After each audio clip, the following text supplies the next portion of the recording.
तो hello and आपको स्वागत है फिर से एक नई वीडियो में। इस वीडियो में हम पढ़ने वाले हैं मैक्रो इकोनॉमिक्स का chapter 9 problem of deficient demand and excess demand. तो चलिए शुरू करते हैं अपने चैप्टर को।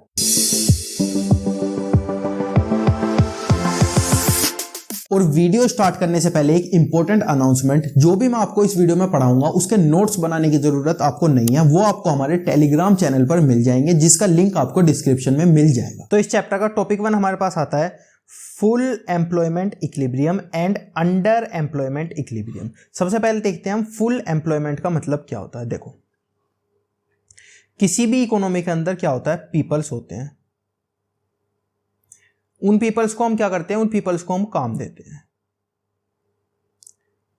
उस काम से वो पैसे अर्न करते हैं, उसके बाद अपनी नीड्स को क्या करते हैं, सेटिस्फाई करते हैं। तो ये जो पीपल्स हैं ये किसी भी इकोनॉमी के अंदर अलग अलग हो सकते हैं। जैसे हमने सपोज करते हैं किसी इकोनॉमी के अंदर 100 पीपल्स हैं, अब 100 के 100 एम्प्लॉयड हैं, यानी कि 100 के 100 के पास एम्प्लॉयमेंट है। तो हम क्या बोलेंगे, ये फुल्ली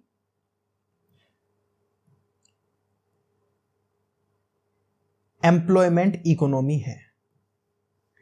अब किसी इकोनॉमी के अंदर 100 एम्प्लॉयज हैं और उसके अंदर केवल 80 के पास काम है, तो हम क्या बोलेंगे कि ये अंडर एम्प्लॉयमेंट इकोनॉमी है। अगर किसी भी इकोनॉमी के अंदर 100 लोग हैं और 100 के 100 के पास काम है, यानी कि कोई भी अनएम्प्लॉयड नहीं है, तो वो कौन सी हो गई, फुल एम्प्लॉयमेंट इकोनॉमी। और अगर 100 में से केवल 80 के पास काम है, यानी कि थोड़े से लोग अनएम्प्लॉयड है, तो वो क्या हो गई, अंडर एम्प्लॉयमेंट इकोनॉमी। अब दूसरी चीज देखते हैं, ये जो पीपल होते हैं ना, ये हमारे क्या होते हैं, ये हमारे बहुत बड़े रिसोर्सेज भी होते हैं। किसी भी इकोनॉमी के लिए सबसे बड़ा रिसोर्सेज क्या है, उसके लोग। तो ये जो रिसोर्सेज, ये जो पीपल होते हैं, ये हमारे रिसोर्सेज भी होते हैं। अब सपोज यहाँ पर हमारे पास 100 रिसोर्सेज हैं और 100 के 100 हम यूटिलाइज कर रहे हैं, तो हम ये बोल सकते हैं कि हम क्या कर रहे हैं, फुल यूटिलाइजेशन ऑफ रिसोर्सेज। दूसरी तरफ हम क्या कर रहे हैं, अगर हमारे पास 100 लोग हैं, हम 80 यूटिलाइज कर पा रहे हैं, तो हम यहां क्या कर रहे हैं, अंडर यूटिलाइजेशन ऑफ रिसोर्सेज। किसी भी इकोनॉमी के अंदर अगर हमारे पास कुछ पीपल्स हैं, उनको हम क्या करते हैं, उनको हम एम्प्लॉयड करते हैं। सपोज हमारे पास 100 पीपल है, 100 के 100 एम्प्लॉयड है, तो वो क्या है, फुल एम्प्लॉयमेंट। हमारे पास 100 लोग हैं, 100 में से 80 एम्प्लॉयड है, वो क्या है, अंडर एम्प्लॉयमेंट। अब अगर हम 100 में से 100 यूज कर रहे हैं, तो हम ये बोल सकते हैं हम अपने रिसोर्सेज को पूरी तरीके से यूज कर रहे हैं, तो वो क्या हो गया, फुल यूटिलाइजेशन ऑफ रिसोर्सेज। अब अगर हम 100 में से केवल 80 यूज कर पा रहे हैं, तो हम क्या बोल सकते हैं, हम अंडर यूटिलाइजेशन ऑफ रिसोर्सेज कर रहे हैं, यानी कि हम अपने रिसोर्सेज को पूरी तरीके से यूज नहीं कर पा रहे हैं। अब देखते हैं इनकी डेफिनेशन क्या दी हुई है। Full employment refers to the full utilisation of resources और under employment refers to the under utilisation of resources. इसके बाद देखते हैं इक्विलिब्रियम क्या होता है। Equilibrium aggregate demand equal to aggregate supply. जब aggregate demand equal to aggregate supply होती है, तो उसको हम क्या बोलते हैं, इक्विलिब्रियम बोलते हैं। अब देखते हैं फुल एम्प्लॉयमेंट इक्विलिब्रियम क्या होता है। देखो, फुल एम्प्लॉयमेंट ना दो चीजों से मिलकर बना है, full employment plus equilibrium. Full employment का मतलब अभी हमने देखा, यानी कि full utilisation of resources. Equilibrium का मतलब अभी हमने देखा, यानी कि aggregate demand equal to aggregate supply. तो अगर हम full utilisation of resources plus aggregate demand equal to aggregate supply मिला दे, तो हम बोल सकते हैं कि हम कहां पहुंच गए, फुल एम्प्लॉयमेंट इक्विलिब्रियम के ऊपर हम पहुंच चुके हैं। तो हम यहां पे क्या लिखेंगे, full employment equilibrium refers to the situation of equilibrium, जहां पर एग्रीगेट डिमांड इक्वल टू क्या होगा, aggregate supply with full utilisation of resources, जहां पर हम रिसोर्सेज का भी क्या करेंगे, फुल यूटिलाइजेशन करेंगे। एक एग्जांपल से समझते हैं। हमारे पास resources available in the economy कितने हैं, 1000। हमारे पास जो एग्रीगेट डिमांड है वो भी कितनी है, 1000, और एग्रीगेट सप्लाई है वो भी कितनी है, 1000। तो हमारी एग्रीगेट डिमांड इक्वल टू क्या हो गई, एग्रीगेट सप्लाई 1000। उसके बाद हम क्या करेंगे, यहां पर फुल यूटिलाइजेशन ऑफ रिसोर्सेज हमको करना है। अगर हमारी एग्रीगेट डिमांड कितनी है, 1000, हम उसे सेटिस्फाई करने के लिए 1000 रुपए के प्रोड्यूस कर पा रहे हैं गुड्स, तो हम ये बोल सकते हैं जो हमारे रिसोर्सेज हैं वो भी हम कितने यूज कर रहे हैं, वो भी हम 1000 यूज कर रहे हैं। और हमारे पास रिसोर्सेज हैं कितने, 1000, उसमें से हम सारे यूज कर रहे हैं, तो हम क्या कर रहे हैं, फुल यूटिलाइजेशन कर रहे हैं अपने रिसोर्सेज का, जो कि है 1000। अब देखते हैं अंडर एम्प्लॉयमेंट क्या होता है। अंडर एम्प्लॉयमेंट भी दो चीजों से मिलकर बना है, अंडर एम्प्लॉयमेंट और इक्विलिब्रियम। इक्विलिब्रियम क्या होता है, aggregate demand equal to aggregate supply. और अंडर एम्प्लॉयमेंट अभी हमने देखा, अंडर एम्प्लॉयमेंट यानी कि अंडर यूटिलाइजेशन ऑफ रिसोर्सेज। तो इसकी डेफिनेशन देखते हैं। Under employment equilibrium refers to the situation of equilibrium, जहां पर aggregate demand equal to aggregate supply होगा, with under utilisation of resources, जहां पर हम रिसोर्सेज का अंडर यूटिलाइजेशन कर रहे होंगे। इसको भी एक एग्जांपल से समझते हैं। Resources available in an economy कितना है 1000, एग्रीगेट डिमांड कितना है 800, एग्रीगेट सप्लाई कितना है 800। तो यहां पे जो aggregate demand equal to aggregate supply है वो तो इक्वल हो गई कितनी 800, पर यहां पर हम 800 की एग्रीगेट डिमांड और एग्रीगेट सप्लाई कर रहे हैं, यानी कि हम कितना रिसोर्सेज यूज कर पा रहे हैं 800, और हमारे पास टोटल कितना है, हमारे पास है 1000, यानी कि हम क्या कर रहे हैं अंडर यूटिलाइजेशन कर रहे हैं रिसोर्सेज का, जो कि है 800। तो इन दोनों में हमने डिफरेंस क्या देखा, देखो यहां पे क्या है, यहां पे भी इक्विलिब्रियम है, यहां पे भी इक्विलिब्रियम है, यहां पर फुल एम्प्लॉयमेंट है, यहां पे अंडर एम्प्लॉयमेंट है, यानी कि यहां पर हम फुल यूटिलाइजेशन कर रहे हैं रिसोर्सेज का, और हम यहां पर क्या कर रहे हैं, यहां पर कर रहे हैं हम अंडर यूटिलाइजेशन ऑफ रिसोर्सेज। अब देखते हैं इस चैप्टर का topic 2, voluntary and involuntary unemployment. सबसे पहले देखते हैं अनएम्प्लॉयमेंट क्या होता है। देखो, अगर पीपल्स के पास काम नहीं होता करने को तो उसको हम बोलते हैं अनएम्प्लॉयमेंट। हमने अभी एग्जांपल देखा, 100 पीपल्स से 80 क्या थे, 80 के पास काम था, तो ये जो बचे हुए 20 ये क्या है, ये है unemployed. Resources are not fully utilise. पहला मतलब इसका क्या होता है, लोगों के पास काम नहीं होता करने को। दूसरा, हमारे जो रिसोर्सेज है वो फुल्ली यूटिलाइज नहीं हो पा रहे। हमने अभी देखा जो हमारे 100 लोग थे उसमें से 80 यूज हो पा रहे हैं, तो हम अपने रिसोर्सेज को क्या कर रहे हैं, फुल यूटिलाइजेशन नहीं कर रहे। ये हमने किसके अंदर देखा था, अंडर एम्प्लॉयमेंट के अंदर। तो जो हमारा अनएम्प्लॉयमेंट है वो भी क्या है, एक तरह का अंडर एम्प्लॉयमेंट की पार्ट है। अब देखते हैं वॉलंटरी अनएम्प्लॉयमेंट क्या होता है और इनवॉलंटरी अनएम्प्लॉयमेंट क्या होता है। देखो, किसी भी इकोनॉमी के अंदर ना अनएम्प्लॉयमेंट होता है,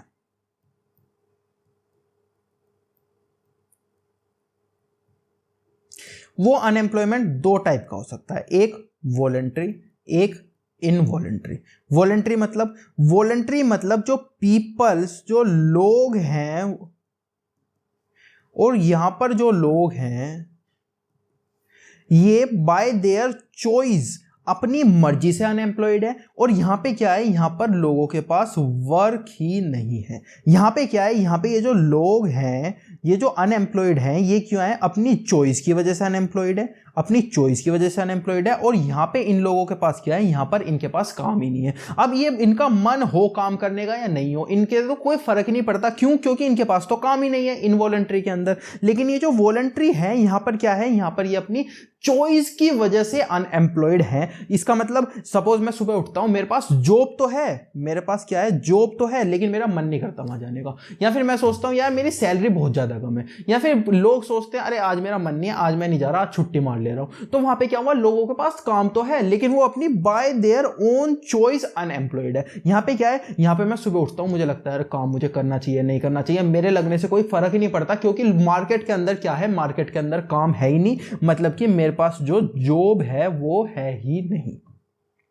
देखते हैं वॉलंटरी अनएम्प्लॉयमेंट क्या होता है। Voluntary unemployment refers to the situation where people are unemployed by their choice. People अपनी चॉइस की वजह से अनएम्प्लॉयड होते हैं। और इनवॉलंटरी अनएम्प्लॉयमेंट के अंदर क्या होता है, involuntary unemployment refers to the situation where people don't have work. यहां पे लोग अपनी चॉइस कुछ भी हो, यहां पे काम ही नहीं होता, इस वजह से लोग अनएम्प्लॉयड होते हैं। अनएम्प्लॉयड दोनों वजह से, दोनों के अंदर होते हैं। इसमें बाय देयर चॉइस होते हैं, इसमें काम ना होने की वजह से होते हैं, लेकिन अनएम्प्लॉयड दोनों के अंदर होते हैं। अब देखते हैं इस चैप्टर का topic 3, full employment and natural unemployment. Full employment की डेफिनेशन हमने सबसे पहले पढ़ ली। जब हम फुल यूटिलाइजेशन ऑफ रिसोर्सेज करते हैं तो उसको हम क्या बोलते हैं, फुल एम्प्लॉयमेंट। या फिर अगर हमारे पास 100 पीपल है और 100 के 100 एम्प्लॉयड है तो उसको भी हम क्या बोलेंगे, full employment. All the people have work, सारे लोगों के पास काम होगा तो उसको हम क्या बोलेंगे, फुल एम्प्लॉयमेंट। अब नेचुरल अनएम्प्लॉयमेंट क्या होता है, देखो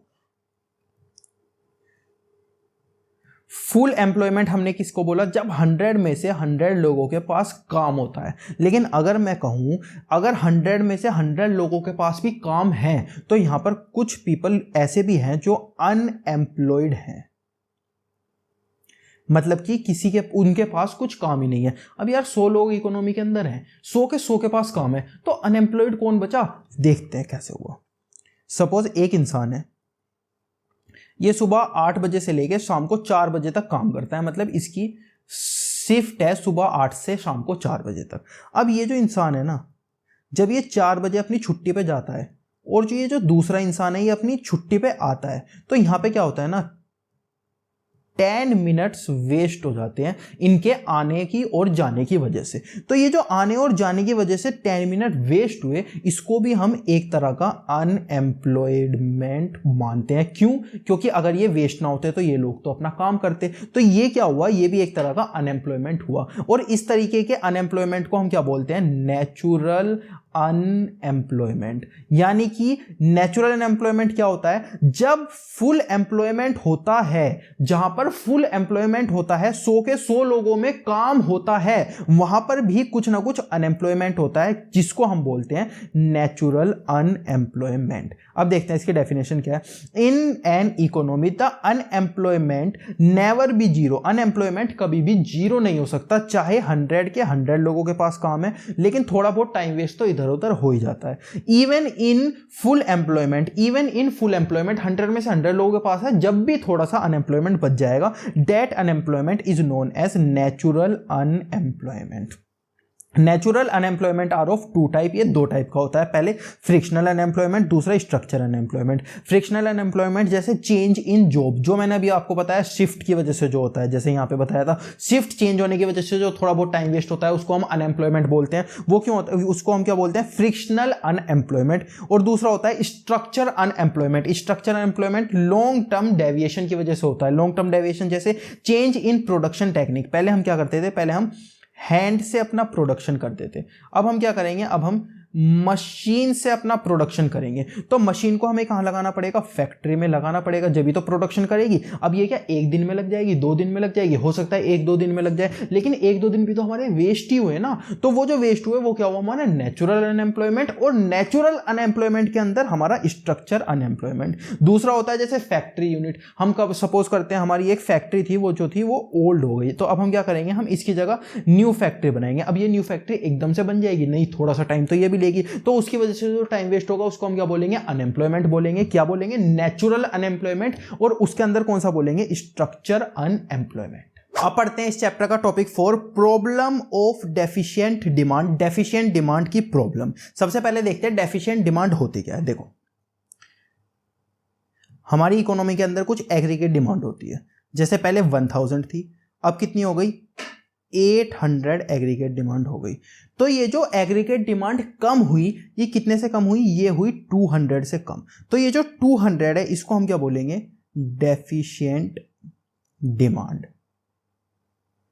मतलब हमारी जो एग्रीगेट डिमांड है वो जब कम हो जाती है, तो वो कितने से कम होती है, उसको हम क्या बोलते हैं, उसको हम बोलते हैं डेफिशिएंट डिमांड। अब देखते हैं इसकी डेफिनेशन क्या दी हुई है। Deficient demand refers to the difference between the equilibrium aggregate demand and lower than equilibrium aggregate demand. ये भी आपके समझ नहीं आएगी, मैं समझाता हूं, ग्राफ की वजह से ये समझ में आएगी।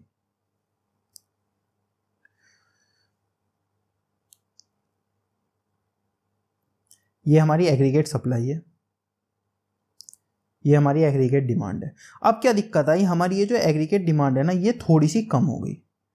अब ये जितनी कम हुई है उसको हम क्या बोलेंगे, उसको हम बोलेंगे यहां से यहां तक ये जितनी भी कम हुई है, यहां से यहां तक ये जितनी भी कम हुई है, इसको हम क्या बोलेंगे, इसको हम बोलेंगे डेफिशिएंट डिमांड।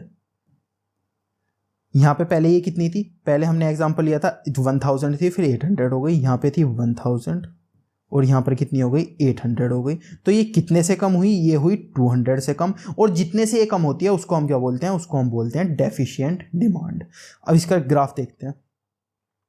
ये रहा एग्रीगेट सप्लाई, एग्रीगेट डिमांड, ये क्या हो गई, ये यहाँ पर हो गई कम। तो उसकी वजह से क्या हुआ, हमारी एग्रीगेट डिमांड बढ़ गई, जिसको हमने बोला डेफिशिएंट डिमांड, जो उसके बीच का गैप हुआ। अब ये जो डेफिनेशन के अंदर लिखा है, ये लिखा है difference between aggregate equilibrium aggregate demand. Equilibrium कहाँ था, ये वाला, यानी कि एग्रीगेट इक्विलिब्रियम एग्रीगेट डिमांड कौन सी हो गई, ये वाली। And lower than equilibrium aggregate demand. Lower than equilibrium aggregate demand कौन सी हो गई, ये वाली। ये इक्विलिब्रियम डिमांड के नीचे वाली जो डिमांड है ये। तो इन दोनों के बीच का जो गैप है, इन दोनों के बीच का जो गैप है, इन दोनों के बीच का जो गैप है, उसको हमने क्या बोला है, उसको हमने बोला है डेफिशिएंट डिमांड। अब देखते हैं कि इसके कोज क्या होते हैं, मतलब कि डेफिशिएंट डिमांड होती क्या है, ये हमने देख लिया। ये होती क्यों है, ये हम देखेंगे कोज के अंदर, कि डेफिशिएंट डिमांड होती क्यों है, व्हाई। सबसे पहला reduction in private consumption expenditure. Private consumption expenditure के अंदर जब रिडक्शन आ जाता है, जैसे जो प्राइवेट लोग होते हैं, प्राइवेट लोग कौन से होते हैं? पब्लिक। जो आम पब्लिक होती है, जब वो अपना कंजम्पशन एक्सपेंडिचर रिड्यूस कर देती है तो हमारी जो एग्रीगेट डिमांड है वो भी क्या हो जाती है? वो भी अपने आप रिड्यूस हो जाती है। रिड्यूस क्यों होती है? देखो एक एग्जांपल से समझते हैं। सपोज एक इंसान है, इसकी जो कार है ना वो पहले 2 साल चलती थी। अब ये बोल रहा है कि जो मेरी कार है ना वो केवल और केवल 4 साल चलेगी। पहले कितनी चलती थी? 2 साल चलती थी, यानी कि हर 2 साल में ये एक नई कार खरीद लेता था।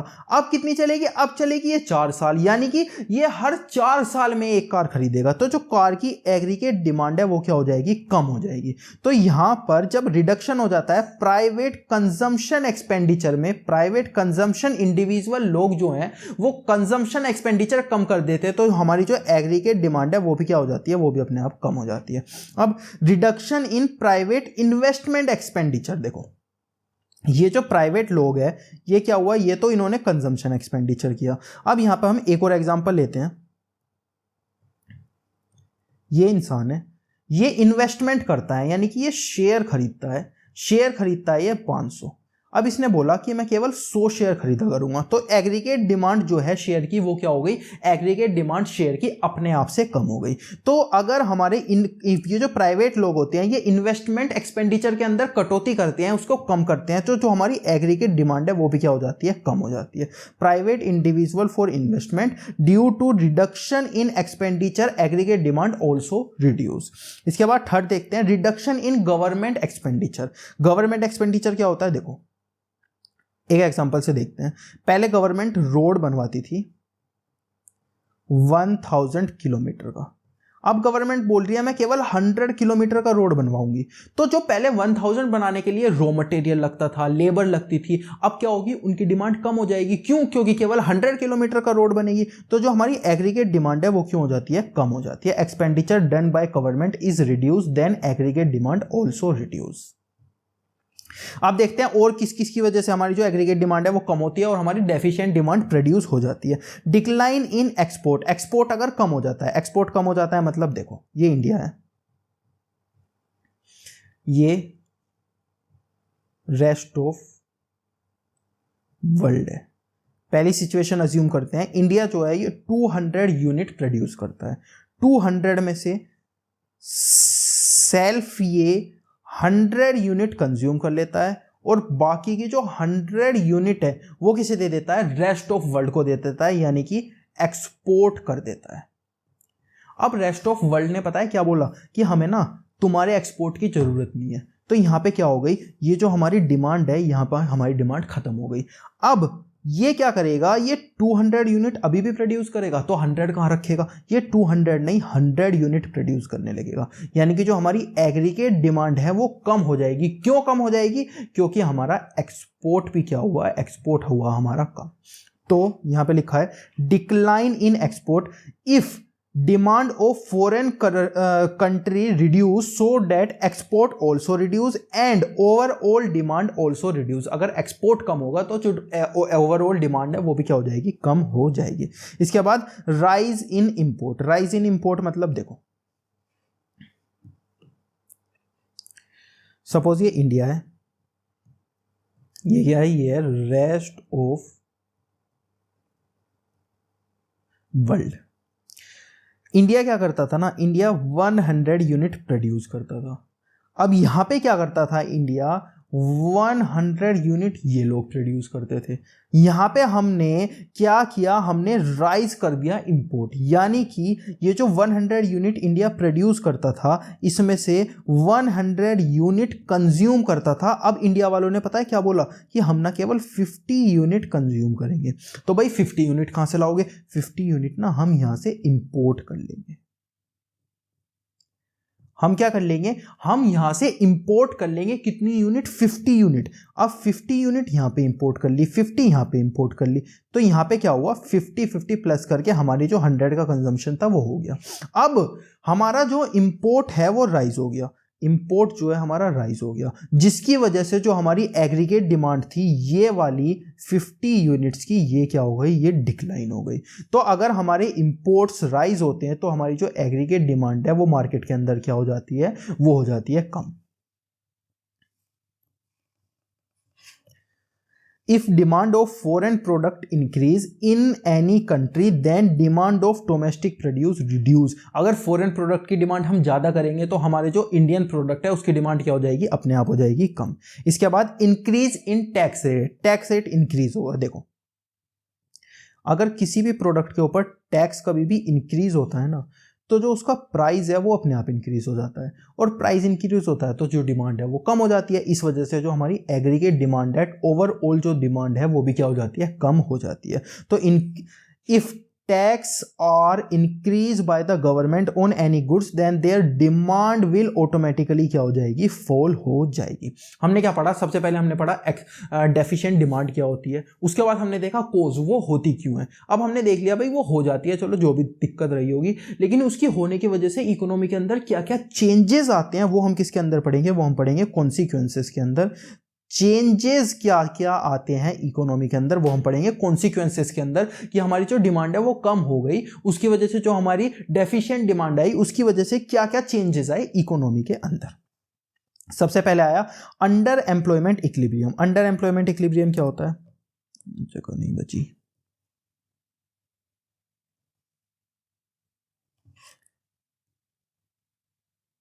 देखो ये क्या है हमारी एग्रीगेट सप्लाई, ये क्या है हमारी एग्रीगेट डिमांड। अब यहाँ पे क्या हुआ, हमारी एग्रीगेट डिमांड जो है ना वो यहाँ से कम हो गई। पहले क्या हो रहा था, हमारा जो इक्विलिब्रियम है यहाँ पर मैच कर रहा था, अब हमारा जो इक्विलिब्रियम है ना वो यहाँ पर मैच करने लगेगा। यानी कि जो हमारी इनकम है, इस साइड हम इनकम दिखाते हैं और इस साइड हम क्या दिखाते हैं, इस साइड हम दिखाते हैं एग्रीगेट डिमांड और एग्रीगेट सप्लाई। तो ये जो हमारी इनकम है ये भी क्या हो जाएगी, रिड्यूस। पहले यहाँ पर अगर 1000 थी, यहाँ पर क्या हो जाएगी 500। हमारी जो डिमांड कम हुई तो हमारी क्या हो गई, इनकम कम हो गई। अब एक इंसान है, ये वो इंसान है, ये पहले सॉरी इसकी इनकम पहले थी 1000 की, तो ये क्या करता था, ये डिमांड करता था 1000 का। अब इस इनकम क्या हो गई, रिड्यूस हो गई, कितने की हो गई, 8000 की। तो अब ये डिमांड भी कितने की करेगा, 1000 से कितनी हो गई, 800 की। तो अब ये डिमांड भी कितनी करेगा, 800 की। यानी कि अगर हमारी जो इनकम है वो कम हो जाती है, सपोज हमारे 100 लोग थे, अब 80 लोग बचेंगे काम करने के लिए। क्यों, क्योंकि उनकी इनकम कम हो गई। हम कितनी प्रोड्यूस कर सकते थे, हम प्रोड्यूस कर सकते थे 100 लोगों की हेल्प से। अब कितने की कर पाएंगे, 80 की हेल्प से। क्यों, क्योंकि उन सब की इनकम कम हो जाएगी तो वो काम भी तो कम करने लगेंगे ना।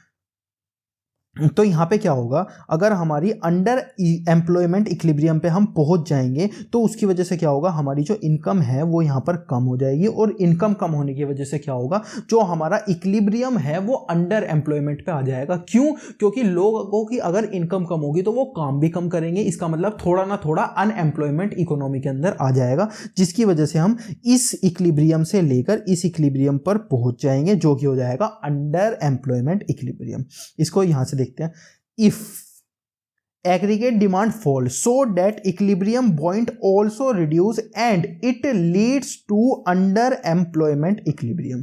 इसको यहां से देखते हैं, ये हमारी एग्रीगेट सप्लाई थी, एग्रीगेट डिमांड थी, ये हमारी एग्रीगेट डिमांड डैश है, और ये क्या हो गई, ये कम हो गई। इसकी वजह से क्या आ गया, हमारा डेफिशिएंट डिमांड आ गया। पहले हमारा कर्व कहाँ बनता था, यहाँ पर हमारा इक्विलिब्रियम आ जाता था। अब हमारा इक्विलिब्रियम कहाँ आएगा, यहाँ पर आने लगेगा। तो अगर हम इन दोनों पॉइंट को नीचे लेकर आते हैं तो हमारी जो इनकम है वो हमें क्या दिखेगी, वो कम होती हुई दिखेगी। अब लोगों की, अगर कोई इंसान है, इसकी जो इनकम है वो कम हो जाएगी, इसकी इनकम कम हो गई, तो ये क्या होगा, ये वर्क भी कितना करेगा, वर्क भी थोड़ा सा कम करेगा। पहले इसे 500 मिलते थे, अब इसे 400 मिलने लगेंगे, तो ये काम भी कम करने लगेगा। काम कम करने लगेगा तो कहीं ना कहीं हमारा अनएम्प्लॉयमेंट आ जाएगा। इस इक्विलिब्रियम से इस इक्विलिब्रियम पे आने की वजह से हम क्या बोलेंगे, हमारा इकोनॉमी के अंदर अनएम्प्लॉयमेंट कहीं ना कहीं बढ़ गया है, जिसकी वजह से हम अंडर एम्प्लॉयमेंट इक्विलिब्रियम के ऊपर पहुंच गए हैं। इसके बाद और क्या क्या चेंजेस आएंगे इकोनॉमी में डेफिशिएंट डिमांड की होने की वजह से, डिफ्लेशनरी गैप। देखो हमने अभी देखा कि हमारी एग्रीगेट डिमांड कम हो जाती है। अब हमने ये तो देख लिया हमारी एग्रीगेट डिमांड कम हो जाती है, लेकिन ये होती क्यों है? ये देखो, ये कभी भी होगी डिफ्लेशन की वजह से। डिफ्लेशन की वजह से मतलब हमने देखा सुना है हिंदी में कि रिसेशन आ जाता है, यानी कि मंदी आ जाती है। तो मंदी आने की वजह से जो हमारी एग्रीगेट डिमांड कम होती है उसको हम किसकी वजह से बोलते हैं कि वो डिफ्लेशन की वजह से कम हुई है। अगर हमारी एग्रीगेट डिमांड इंक्रीज होती है तो वो क्यों होती है? वो होती है इन्फ्लेशन की वजह से, यानी कि तेजी जब मार्केट में आ जाती है तो हमारी एग्रीगेट डिमांड ज्यादा होती है, और अगर कम हो जाती है तो हमारी एग्रीगेट डिमांड डिफ्लेशन हो जाती है। हमने देखा हमारी एग्रीगेट डिमांड पहले 1000 थी, अब कितनी हो गई? 800 हो गई। तो यहां पर क्या हुआ? यहां पर हमारी जो ये 200 का गैप हुआ, इसको हमने क्या बोला? Deficient demand. ये जो 800 का गैप हुआ इसको हमने क्या बोला? Deficient demand. लेकिन ये अभी अभी हमने देखा हुआ क्यों? ये हुआ डिफ्लेशन की वजह से। तो हम इसे एक और नाम भी तो दे सकते हैं, वो हम क्या दे सकते हैं? हम दे सकते हैं डिफ्लेशनरी गैप। डिफ्लेशनरी गैप का मतलब क्या? जो गैप प्रोड्यूस हुआ है किसकी वजह से? डिफ्लेशन की वजह से। तो हमने यहां क्या देखा? अगर एग्रीगेट डिमांड हमारी कम होती है तो क्यों होती है? मंदी की वजह से, मार्केट के अंदर मंदी आ जाती है, यानी कि डिफ्लेशन हो जाता है। ज्यादा होती है तो इन्फ्लेशन की वजह से, वो एक्सेस डिमांड में देखेंगे। तो कम क्यों होती है? डिफ्लेशन की वजह से। हमारी एग्रीगेट डिमांड 1000 थी, अब कितनी हो गई? 800। कितनी कम हुई? 200 से। हमने इसको क्या बोला? हमने इसको बोला डेफिशिएंट डिमांड। अब हम इसे एक और नाम देना चाह रहे हैं। हमने कहा कि ये जो डिमांड 200 की कम हुई ना, ये हुई डिफ्लेशन की वजह से, तो हम इसे एक और नाम दे देते हैं जो है डिफ्लेशन गैप। डिफ्लेशनरी गैप क्या किसको बोलते हैं? डिफ्लेशन की वजह से जो गैप बनता है। इसको ग्राफ की मदद से देखते हैं। इसी यहां पे क्या था? एग्रीगेट सप्लाई था, एग्रीगेट डिमांड थी। अब एग्रीगेट डिमांड क्या हो गई? एग्रीगेट डिमांड हो गई कम, ये जो है एग्रीगेट डिमांड। तो यहां पे हमने क्या कहा? यहां पे हमने कहा ये डेफिशिएंट डिमांड का ये बन गया, यहां से लेकर यहां तक जो गैप बना वो डेफिशिएंट डिमांड बना। हमने क्या कहा? ये जो डेफिशिएंट डिमांड है ना, इसको हम क्या बोलना चाहते हैं? डिफ्लेशनरी गैप बोलना चाहते हैं। तो लोगों ने कहा हाँ बोल लो यार तुम इस वाले को। तो यहां पे हमने क्या बोल दिया कि यही चीज क्या बन गई? हमारी डिफ्लेशनरी गैप। तो हम अगर हमसे कोई बोलता है एग्रीगेट डिमांड कम क्यों हुई, तो हम बोल सकते हैं कि डिफ्लेशन की वजह से कम हुई, और इसी वजह से ये जो गैप बना इसको हमने क्या बोला? डिफ्लेशनरी गैप बोला। इसके बाद देखते हैं अनडिजायर्ड स्टॉक क्या होता है। देखो अनडिजायर्ड स्टॉक, सपोज ये एक प्रोड्यूसर है। प्रोड्यूसर ने सोचा मैं 100 यूनिट प्रोड्यूस करूंगा, जिसमें से 80 यूनिट क्या करूंगा? 80 यूनिट सेल कर दूंगा। 80 यूनिट क्या कर दूंगा? सेल कर दूंगा। और 20 यूनिट क्या कर लूंगा? स्टॉक उसका बचा लूंगा। 20 यूनिट का क्या कर दूंगा? स्टॉक बचा लूंगा। लेकिन ये तो हमारी सिचुएशन 1 हो गई। रियलिटी में पता है क्या हुआ? रियलिटी में यहां पर केवल 50 यूनिट सेल हुई। 50 यूनिट क्यों सेल हुई? क्योंकि यार हमारी जो एग्रीगेट डिमांड है वो कम हो चुकी है ना, तो 50 यूनिट सेल हुई। तो यहां पे क्या बच गया? 50 यूनिट का स्टॉक बच गया। हमें बचाना कितने का था? हमें बचाना था 20 का। यहां पे बच कितने का गया? 50 का बच गया। इसका मतलब यहां पे 30 का अनडिजायरेबल स्टॉक बच गया। उसी को हमने क्या बोला?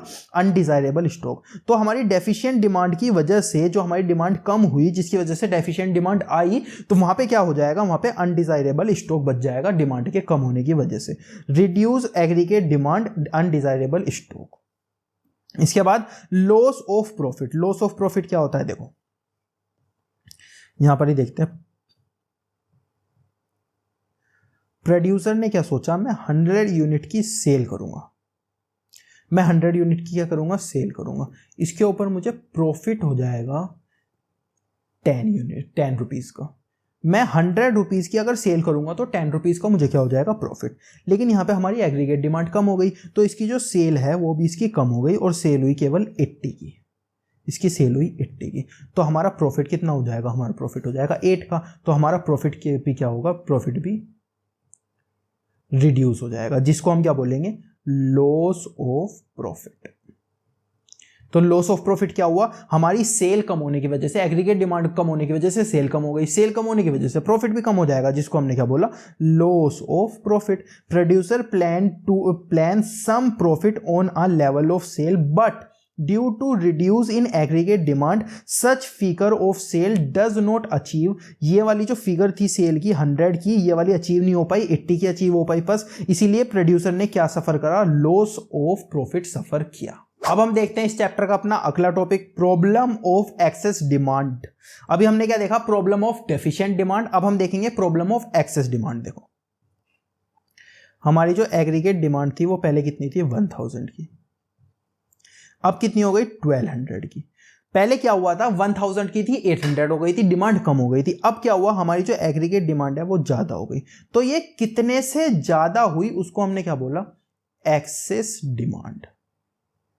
डेफिशिएंट डिमांड हमने क्या बोला था, कितने से कम हुई, और कितने से ज्यादा हुई उसको हमने क्या बोला, एक्सेस डिमांड। इसकी डेफिनेशन देखते हैं। Excess demand refers to the difference between equilibrium aggregate demand and more than equilibrium aggregate demand. इसको भी ग्राफ से समझते हैं, जैसे पिछली बार समझा था। देखो यहां पे हमने क्या किया, ग्राफ बनाया, ये है एग्रीगेट सप्लाई का कर्व, ये है एग्रीगेट डिमांड का कर्व। ये यहां पर क्या हुआ, हमारी एग्रीगेट डिमांड कम हुई तो उसको हमने क्या बोला था, डेफिशिएंट डिमांड बोला था। अब हमारी एग्रीगेट डिमांड ना बढ़ जाएगी तो इसको हम क्या बोलेंगे, इसको हम एक्सेस डिमांड बोलेंगे। किसको, ये जो गैप हमारा बन जाएगा, ये जो हमारी नई एग्रीगेट डिमांड आ गई, एग्रीगेट डिमांड डैश डैश, पहले क्या हुई थी, रिड्यूस हुई थी। अब ज्यादा होने की वजह से जो हमारी एग्रीगेट डिमांड आ गई, इसकी वजह से जो डिमांड इंक्रीज हुई ये वाली, इसको हमने क्या बोला, एक्सेस डिमांड। पहले ये कितनी थी, पहले हमने एग्जांपल लिया था 1000 थी, अब कितनी हो गई, ये वाली 1200 हो गई। यानी कि ये कितने से बढ़ी, ये बढ़ी 200 से। इसको हमने क्या बोला, इसको हमने बोला एक्सेस डिमांड। अब देखते हैं इसके कोज यानी कि वाई, ये होती क्यों है, ये किसकी कौन सी ऐसी वजह है जो ये होती है। अब उसी तरीके से उसके अपोजिट कोज आ जाएंगे जो हमने डेफिशिएंट डिमांड में पढ़ा था। डेफिशिएंट डिमांड में हमने क्या पढ़ा था, decrease in public consumption expenditure, क्योंकि पब्लिक ने अपना एक्सपेंडिचर कम कर दिया था इसीलिए डिमांड भी कम हो गई थी। यहां पे क्या हुआ, पब्लिक ने अपना एक्सपेंडिचर इंक्रीज कर दिया, ज्यादा कर दिया, इसीलिए डिमांड भी ज्यादा हो जाएगी। Expenditure done by private individual for consumption is called private consumption expenditure. Due to increase in this expenditure aggregate demand also increase. अब देखते हैं सेकंड चीज, increase in private investment expenditure. पहले क्या हुआ था, पब्लिक ने अपना इन्वेस्टमेंट एक्सपेंडिचर कम कर दिया था, तो क्या हुआ था, लोगों ने जो हमारी डिमांड थी इन्वेस्टमेंट की वो भी क्या हो गई थी, कम हो गई थी, जिसकी वजह से हमारी डेफिशिएंट डिमांड आई थी। अब ये जो इन्वेस्टमेंट है ये लोग बढ़ा देंगे तो जो हमारी डिमांड है वो भी बढ़ जाएगी, जिसकी वजह से हमारी एक्सेस डिमांड आ जाएगी। ये क्या है, private investment expenditure, private individual for investment. अब देखते हैं इंक्रीज इन गवर्नमेंट एक्सपेंडिचर। पिछली बार क्या हुआ था, गवर्नमेंट में अपना एक्सपेंडिचर क्या करा था, कम करा था, जिसकी वजह से हमारी जो एग्रीगेट डिमांड थी वो भी क्या हुई थी, कम हुई थी। अब गवर्नमेंट ने क्या कर दिया, इंक्रीज कर दिया, तो हमारी एग्रीगेट डिमांड क्या हो गई, एग्रीगेट डिमांड भी इंक्रीज हो गई। If expenditure done by government is increase then aggregate demand also increase. Increase in export, जैसे पिछली बार हुआ था, पिछली बार क्या हुआ था, एक्सपोर्ट डिक्रीज हुआ था। कैसे, देखो ये इंडिया है, ये रेस्ट ऑफ वर्ल्ड है। यहां पे क्या हुआ, इंडिया क्या करता था, इंडिया 100 यूनिट बनाता था, 100 में से सेल्फ ले लेता था ये 50 और सेल्फ कर देता था ये सेल्फ नहीं, ये एक्सपोर्ट कर देता था कितनी, 50। अब क्या हुआ था, पिछली बार क्या हुआ था, एक्सपोर्ट कम हो गया था, एक्सपोर्ट कम हो गया था तो ये 100 यूनिट कितनी प्रोड्यूस होने लगी थी, 50 होने लगी थी। क्यों, क्योंकि सेल्फ को केवल हमें 50 चाहिए थी। इस बार क्या होगा, एक्सपोर्ट ना 50 की जगह बढ़ जाएगा, एक्सपोर्ट हो जाएगा 100 का। तो ये 100 यूनिट हम कितनी प्रोड्यूस करने लगेंगे, ये 100 यूनिट हमें बढ़ानी पड़ेगी। पहले हम कितनी करते थे, 100 करते थे, कितनी, इसमें से 50 खुद के लिए, 50 लोगों के लिए। इस बार यहाँ पे कितनी चाहिए, 50, यहाँ पे 50 एक्सपोर्ट चाहिए, तो यहाँ पे 50 इंक्रीज हो जाएगी और यहाँ पे क्या हो जाएगा, 150 इंक्रीज हो जाएगी। इसका मतलब हमारा एक्सपोर्ट कम होता था तो हमारी यूनिट क्या होती थी, यूनिट भी कम होती थी। अब एक्सपोर्ट बढ़ेगा तो हमारी यूनिट भी क्या होगी, बढ़ेगी, यानी कि हमारी एग्रीगेट डिमांड भी क्या होगी, वो भी अपने आप से बढ़ जाएगी। अब देखते हैं इसकी definition. increase in export, if demand of foreign country increase so that export also increase and overall demand also increase. fall in import, import पिछली बार क्या हुआ था, हमारा जो import था वो ज्यादा हो गया था जिसकी वजह से हमारी जो डिमांड थी वो कम हो गई। देखो जैसे इंपोर्ट, ये है इंडिया, ये है रेस्ट ऑफ वर्ल्ड। इंडिया क्या करने लगा था, इंडिया पहले करता था 100 यूनिट प्रोड्यूस करता था, 100 की 100 क्या करता था, सेल्फ कर लेता था। अब लोगों ने क्या बोला कि हम 50 इसमें से ना 50 यूनिट ही कर पाएंगे केवल कंज्यूम, और 50 हम कहां से ले लेंगे, 50 हम यहां से इंपोर्ट कर लेंगे, ठीक है। तो इस बार क्या होगा, इस बार लोग बोलेंगे कि पिछली बार हमने क्या किया था, इंपोर्ट कर ली थी, हमने इंपोर्ट को बढ़ा दिया था, इसकी वजह से हमारी एग्रीगेट डिमांड कम हो गई थी। अब की बार क्या होगा, अब की बार यहाँ पे है इंडिया, यहाँ पे है रेस्ट ऑफ वर्ल्ड। इंडिया क्या करेगा, इंडिया 100 यूनिट प्रोड्यूस करेगा। यहाँ पे कितनी करता था, 50 यूनिट इंपोर्ट करने लगा था, इस बार 100 यूनिट इंडिया इंपोर्ट करेगा। इंडिया को सेल्फ के लिए कितनी चाहिए पता है, 150 यूनिट चाहिए। इंडिया को सेल्फ के लिए 150 चाहिए, जिसमें से 100 यहाँ से मिल जाएगी और 50 यूनिट यहाँ से मिल रही है। तो इंडिया क्या बोल रहा है, अरे यार विदेश से क्यों खरीदे, एक काम करते हैं हम यहीं पे प्रोडक्शन को इंक्रीज कर देते हैं 50 यूनिट। तो ये जो 100 यूनिट है इसकी 50 यहाँ मिल जाएगी और इस वाले की इंपोर्ट की हमें ज़रूरत नहीं पड़ेगी। तो हमने क्या किया, इस बार इंपोर्ट को क्या किया, इंपोर्ट को रिड्यूस किया। इंपोर्ट को रिड्यूस किया तो हमारी एग्रीगेट डिमांड क्या हो गई, इंक्रीज इस वाले 50 यूनिट की। पिछली बार क्या हुआ था, इंपोर्ट को इंक्रीज किया था तो एग्रीगेट डिमांड कम हुई थी। अगर हम इंपोर्ट कम करेंगे तो एग्रीगेट डिमांड क्या हो गई, एग्रीगेट डिमांड ज़्यादा हो गई। Fall in export. If demand of foreign product decrease in any country, then demand of domestic product shall increase. इसके बाद डिक्रीज इन टैक्स, टैक्स का रेट अगर डिक्रीज हो जाएगा तो प्राइस क्या हो जाएगा, डिक्रीज। प्राइस डिक्रीज हो जाएगा तो डिमांड क्या हो जाएगी, इंक्रीज। अगर डिमांड इंक्रीज होती है तो हमारी एग्रीगेट डिमांड भी क्या हो जाएगी, increase. If taxes are decrease by the government on any goods then their demand will automatically decrease. अब हम देखते हैं कि हमारे कॉन्सिक्वेंसेस क्या होते हैं, मतलब कि ये जो एक्सेस एग्रीगेट डिमांड है इसकी वजह से हमें क्या क्या दिक्कतें आती है, क्या क्या हमारी इकोनॉमी के अंदर चेंजेस आते हैं, वो हम इसके अंदर देखेंगे। सबसे पहला इन्फ्लेशनरी गैप, इसको मैं रब कर देता हूं। सबसे पहले देखते हैं इन्फ्लेशनरी गैप क्या होता है। देखो हमारी जो एक्सेस डिमांड की प्रॉब्लम है वो क्यों आई, क्योंकि हमारी एग्रीगेट डिमांड क्या है, इंक्रीज हो गई। हमने अभी देखा थोड़ी देर पहले डेफिशिएंट डिमांड में, अगर हमारी एग्रीगेट डिमांड कम होती है, क्यों होती है, डिफ्लेशन की वजह से, और इंक्रीज होती है तो भी क्यों होती है, इन्फ्लेशन की वजह से। तो ये जो हमारा ग्राफ है एग्रीगेट सप्लाई का, एग्रीगेट डिमांड का, ये जो हमारी एग्रीगेट डिमांड इंक्रीज होती है, इसको हमने क्या बोला, इस वाले पोर्शन को हमने क्या बोला, इस वाले पोर्शन को हमने बोला ये है हमारी एक्सेस डिमांड। पर मैं कहता हूँ ये जो एक्सेस डिमांड है ना, ये हुई पता है किसकी वजह से, ये हुई है इन्फ्लेशन की वजह से। तो मैं इस वाली एक्सेस डिमांड का एक और नाम देना चाहता हूँ, और वो मैं क्या देता हूँ, वो देता हूँ इन्फ्लेशनरी गैप। ये जो गैप बना है ये पता है किसकी वजह से बना है, असली में ये वाला गैप ये बना है इन्फ्लेशन की वजह से, इसीलिए मैं इसका एक और नाम दे देता हूं जो कि है इन्फ्लेशनरी गैप। तो अब देखते हैं इन्फ्लेशनरी गैप की डेफिनेशन क्या दी है।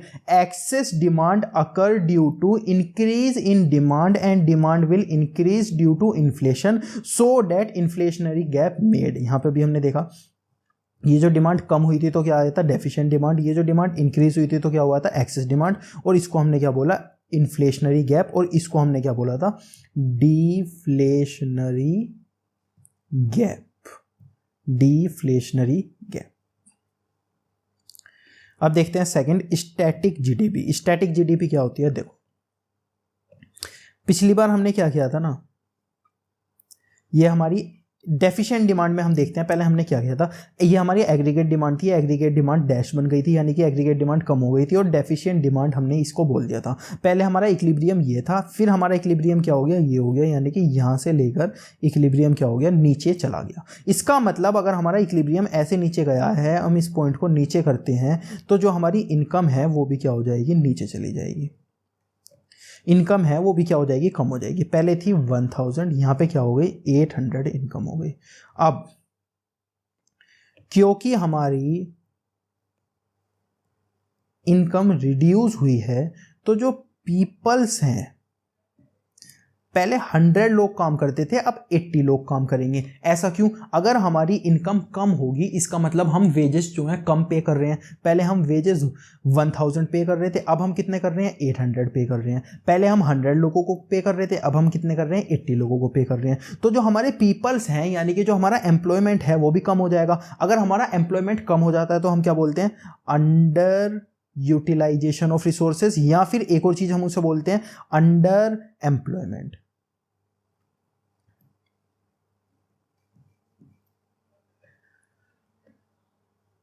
तो ये जो हमारा इनकम कम हुई है इसकी वजह से क्या हुआ, हमारा अंडर एम्प्लॉयमेंट आया, जिसको हमने बोला अंडर एम्प्लॉयमेंट इक्विलिब्रियम। ये ई डैश यहाँ पे नया बन गया, कौन से वाले पॉइंट का यहाँ पे नया बन गया, इस वाले पॉइंट का यहाँ पे नया बन गया, और इसको हमने क्या बोला, अंडर एम्प्लॉयमेंट इक्विलिब्रियम। क्यों? क्योंकि यहाँ पे इनकम कम हुई थी, इनकम कम होने की वजह से एम्प्लॉयमेंट कम हुआ था, और इसको हमने बोला अंडर एम्प्लॉयमेंट इक्विलिब्रियम।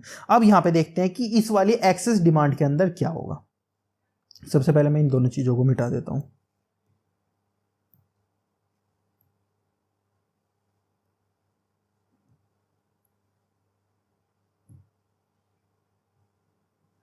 ये जबरदस्ती कर रहा है, ये नहीं मिटने वाला। चलो छोड़ो। देखो यहां पे क्या हुआ, हमारा ये एग्रीगेट सप्लाई थी, ये हमारी एग्रीगेट डिमांड थी। ये क्या हुआ, ये कम हुई तो एग्रीगेट डिमांड डैश बन गई। ये ज़्यादा हुई तो यहाँ पे क्या बन गया, एग्रीगेट डिमांड डबल डैश। और इसकी वजह से पहले हमारा इक्विलिब्रियम पॉइंट कहाँ पे था, यहाँ पे था। अब क्या हुआ, हमारा इक्विलिब्रियम पॉइंट बढ़ गया और यहाँ पर पहुँच गया। अगर हम इस पॉइंट को नीचे करते हुए लाएँ, यहाँ से यहाँ पे नीचे करते हुए लाएँ, तो हमें दिखेगा कि ये जो चीज़ है ना, इसकी वजह से हमें काफ़ी दिक्कत हो गई, यानी कि हमारी जो इनकम है वो बढ़ गई। पहले कितनी थी, 1000 थी, अब कितनी हो गई, 1200 हो गई। अब क्या होगा, यहाँ पर हमारी इनकम बढ़ गई। पहले क्या हुआ था, यहाँ पे ही देख लेते हैं। पहले हम अंडर एम्प्लॉयमेंट में पहुँच गए थे, अब हम क्या करने लगेंगे, जो हमारी इनकम है वो बढ़ जाएगी। अब हमारी इनकम बढ़ जाएगी तो उसकी वजह से हमारे साथ क्या प्रॉब्लम होगी, हमारी इनकम बढ़ गई। हम पहले 1000 पे करते थे 100 लोगों को, अब हम 1200 पे करने लगेंगे 120 लोगों को। लेकिन आपको याद है, हमने अज्यूम किया था कि इकोनॉमी में तो केवल 100 लोग होते हैं। इकोनॉमी में अगर हम फुल एम्प्लॉयमेंट पे चल रहे हैं तो उसके बाद हम अंडर एम्प्लॉयमेंट पे तो पहुंच सकते हैं। अब हमारे पास 100 लोग हैं तो हम इसमें से 80 को तो पे कर सकते हैं, यानी कि हम अंडर तो पहुंच सकते हैं, लेकिन हम कभी भी 120 को पे कर सकते हैं। अगर आपके सामने 100 लोग खड़े हैं, आप 120 लोगों से हाथ मिला सकते हो, ये तो पॉसिबल ही नहीं है। आपके सामने 100 लोग खड़े हैं, आप 80 से हाथ मिला सकते हो, हाँ मिला सकते हो। आपके सामने 100 लोग खड़े हैं, आप 120 से मिला सकते हो, भाई ये तो मिला ही नहीं सकते। इसका मतलब ओवर एम्प्लॉयमेंट की सिचुएशन कभी भी पहुंच पाएगी, ओवर एम्प्लॉयमेंट की सिचुएशन कभी भी नहीं पहुंच पाएगी। तो यहां पे क्या हुआ था, यहां पर अंडर एम्प्लॉयमेंट की सिचुएशन पहुंच गई थी। इस वजह से क्या हुआ था, हमारा जो अंडर एम्प्लॉयमेंट इक्विलिब्रियम बन गया था। लेकिन यहां पे क्या हुआ, ओवर एम्प्लॉयमेंट की सिचुएशन पहुंच ही नहीं पाई। इसीलिए आपको पता चलेगा, ये जो मैंने क्रॉस लगाया हुआ था ऐसे, ये इसीलिए था कि ये वाली सिचुएशन कभी भी पॉसिबल हो ही नहीं पाएगी। 1200 पे हम कभी भी पहुंच ही नहीं पाएंगे, इसीलिए हम कभी भी ओवर एम्प्लॉयमेंट इक्विलिब्रियम पे नहीं पहुंच पाएंगे। और जब हम ओवर एम्प्लॉयमेंट इक्विलिब्रियम पे नहीं पहुंच पाते तो उसको हम क्या बोलते हैं, उसको हम बोलते हैं स्टैटिक जीडीपी। इसकी डेफिनेशन देखते हैं। Increase in demand does not result in increase in GDP because production does not increase by producer due to limited resources. हमारे पास जो लोग हैं वो लिमिटेड हैं, वो 100 हैं, वो कभी भी 120 नहीं होने वाले। अब देखते हैं लॉस ऑफ प्रॉफिट क्या होता है। Due to increase in demand there is new opportunity for the producer. Demand हमारी इंक्रीज हो गई तो प्रोड्यूसर के पास एक नई अपॉर्चुनिटी है। इसको भी एक एग्जांपल से समझ लेते हैं। ये हमारा प्रोड्यूसर है, ये पहले 100 यूनिट प्रोड्यूस करता था।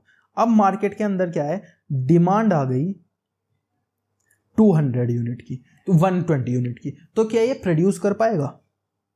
कमेंट में इसका आंसर जरूर लिखना, मैं आपको बता देता हूं, ये नहीं कर पाएगा प्रोड्यूस। क्यों? अरे अभी तो हमने देखा कि हमारे पास जो रिसोर्सेज हैं वो लिमिटेड हैं। अगर हमें 100 यूनिट प्रोड्यूस करने के लिए 100 लोगों की ज़रूरत थी, 100 पीपल्स की ज़रूरत थी, तो 120 करने के लिए 120 पीपल्स की ज़रूरत होगी। क्या हमारे पास पॉसिबल है? नहीं, हमारे पास तो लिमिटेड है ना 100 पीपल्स। तो यहाँ पे क्या होगा, ये इंक्रीज नहीं कर पाएगा। अब हमारे पास अपॉर्चुनिटी थी, हम प्रॉफिट कमा नहीं पाए, तो उसको हम क्या बोलेंगे, उस सिचुएशन को हम बोल सकते हैं लॉस ऑफ प्रॉफिट। हमारे पास क्या थी, हमारे पास अपॉर्चुनिटी थी लेकिन हम कमा नहीं पाए, इसीलिए हमने उसे क्या बोला, लॉस ऑफ प्रॉफिट। इसकी डेफिनेशन देखते हैं। Due to increase in demand there is new opportunity for the producer. Producer के पास नई अपॉर्चुनिटी थी टू अर्न प्रॉफिट, और ज्यादा प्रॉफिट कमाने की, but he can not increase the production. वो प्रोडक्शन इंक्रीज नहीं कर पाया। क्यों? Because resources are limited. Resources हमारे पास क्या थे, लिमिटेड थे। अब देखते हैं fourth point, excess demand and wages price spiral. Excess demand and wages price spiral क्या होता है? देखो जब हमारी डिमांड इंक्रीज हो जाती है ना तो वेजेस भी इंक्रीज हो जाते हैं। ये वेजेस इंक्रीज क्यों होते हैं? इस डिमांड की वजह से, और ये डिमांड इंक्रीज क्यों होती है? इस वेजेस की वजह से। तो ये क्या है? ये एक लूप बन जाता है, लूप बन जाता है। क्यों? कि डिमांड की वजह से वेज इंक्रीज, वेज की वजह से demand increase, increase increase increase, एक दूसरे की वजह से ये इंक्रीज होते चले जाते हैं। ये लूप कैसे बनता है देखते हैं। सबसे पहले हमारी जो डिमांड है वो क्या हो जाती है? इंक्रीज हो जाती है। इसके बाद हमारी जो डिमांड है लेबर की, अगर हमारे जो लेबर है किसी भी प्रोडक्ट की डिमांड इंक्रीज हो जाएगी। सपोज पहले डिमांड कितनी थी? 100 थी, अब कितनी हो गई? 120 यूनिट की हो गई। लेकिन हमने अभी देखा कि हमारे पास कितने 100 पीपल्स हैं, तो ये जो पीपल्स हैं 100, इनकी भी तो डिमांड इंक्रीज हो जाएगी। अगर हमारे पास कोई भी चीज़ मार्केट के अंदर है ही नहीं लेकिन उसकी डिमांड ज़्यादा है, एप्पल के फ़ोन है, एप्पल के फ़ोन आउट ऑफ स्टॉक हो जाते हैं, तो लोग उन्हें ज़्यादा पैसे देके भी खरीदने लगते हैं। क्यों? क्योंकि उन चीज़ों की डिमांड बढ़ जाती है। ऐसे ही पीपल हमारे पास है नहीं, पीपल की डिमांड है, तो पीपल की डिमांड भी क्या हो जाएगी? अपने आप इंक्रीज हो जाएगी। डिमांड ऑफ लेबर क्या हो जाएगी? इंक्रीज हो जाएगी। हमने ये पढ़ा है 11th में, अगर किसी भी चीज़ की डिमांड इंक्रीज होती है तो उसका प्राइस क्या होता है? जो प्रोड्यूसर है, उसको कमाने बनाने वाला, उसका वो क्या होता है? वो भी अपने प्राइस को क्या कर देता है? इंक्रीज कर देता है। तो लेबर का प्राइस क्या हो जाएगा? लेबर का प्राइस हो जाएगा इंक्रीज। इसके बाद कॉस्ट ऑफ गुड्स, यानी कि अगर किसी भी प्रोडक्ट के अंदर पहले प्रोडक्ट के अंदर 100 रुपीज़ का रॉ मटेरियल लगता था प्लस 100 रुपीज़ की लेबर लगती थी, तो ये कितने में बन जाता था? ये बन जाता था 200 के अंदर। अब क्या हुआ? यहां पर 100 रुपीज़ का रॉ मटेरियल ऐसा कैसी लग रहा है, प्लस यहाँ पे क्या लग रही है? 200 की लेबर लग रही है। क्यों? क्योंकि अभी हमने देखा कि लेबर का प्राइस क्या इंक्रीज हो चुका है, तो इसकी कॉस्ट क्या है? ये 300 हो गई। कितने से? 200 से। तो जो कॉस्ट है, प्राइस होने की वजह से लेबर का इंक्रीज, कॉस्ट भी गुड्स की क्या हो जाएगी? इंक्रीज हो जाएगी।